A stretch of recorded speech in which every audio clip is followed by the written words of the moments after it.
ఇప్పుడిప్పుడే ఇల్లు కడుతున్నాం, జనసేన ఇల్లు కడుతున్నాం, కోట కూడా కడతాం. తాడేపల్లి జగన్ కోట కూడా బద్దలు కొడతాం. సామాన్యుడు రాజకీయం చేస్తే భరించలేని ఆధిపత్యపు ధోరణి, సామాన్యులు రాజకీయం చేస్తే తట్టుకోలేరు.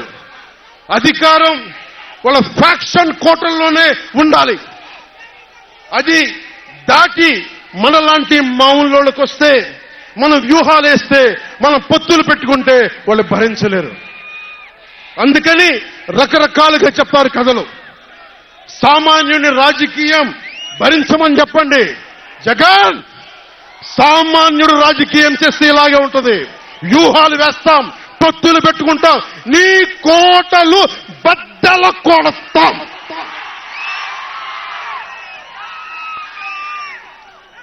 అలాగే నాకు గాని జనసేన పార్టీకి గాని సలహాలు సూచనలు అవసరం లేదు. సలహాలు సూచనలు ఇచ్చేవాళ్ళు అక్కర్లేదు. యుద్ధం చేసేవాళ్ళు కావాలి.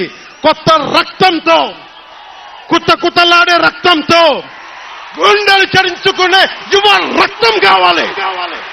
దాష్టికాన్ని నిలబడే యువకులు కావాలి. కత్తులు పట్టుకునే వీర మహిళలు కావాలి.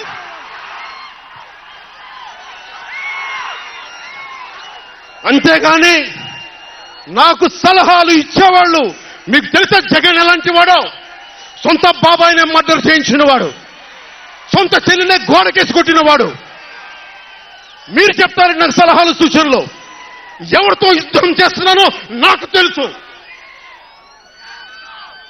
దాష్టీకుడు, దుర్మార్గుడు యుద్ధం చేస్తేనే తగ్గుతాడు. యుద్ధంతో కూలగొడితేనే కింద కూర్చుంటాడు. మర్చిపోకుండా సలహాలు సూచనలు ఇచ్చే వాళ్ళకి. అలాగే మనకు కూడా పోల్ మేనేజ్మెంట్ తెలుసా? ఆర్గనైజేషన్ బలం ఉందా?